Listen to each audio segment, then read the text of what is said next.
उत्तर प्रदेशच्या मेरठमध्ये एका भारतीय लष्कर जवानाला अमानुषपणे मारहाण करण्यात आल्याची घटना समोर आली आहे। भारतीय जवानाला खांबाला बांधून बांबूने मारण्यात आले आहे।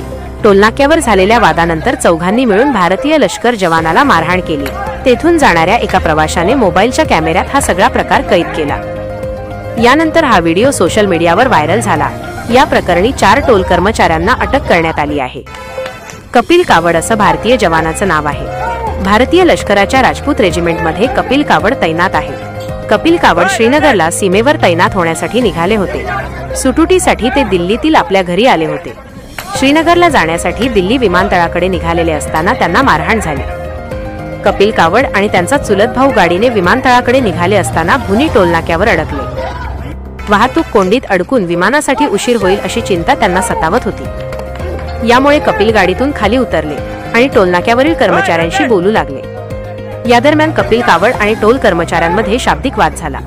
यानंतर 5 टोल कर्मचाऱ्यांनी मिळून कपिल यांना मारहाण केली। कपिल यांच्या चुलत भावालाही मारहाण करण्यात आली। व्हायरल झालेल्या व्हिडिओमध्ये कर्मचारी बांबूने कपिल यांना मारहाण करताना दिसत आहे। यानंतर काहींनी कपिल यांना खांबाला बांधलं आणि त्यांचे हात मागे बांधून शिव्या घातल्या। या दरम्यान त्यांना अत्यंत निर्दयीपणे मारहाण करण्यात आली।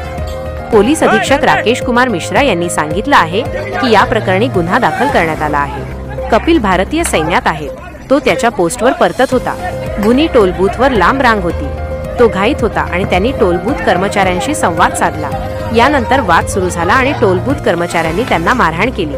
त्याच्या कुटुंबाच्या तक्रारीनंतर सरूरपूर पोलीस ठाण्यात गुन्हा दाखल करण्यात आला आहे।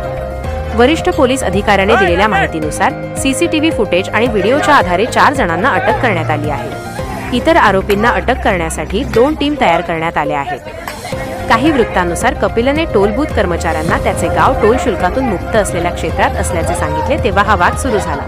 यामुळे वादविवाद झाला आणि त्याचे पर्यावसान हल्ल्यात झाले।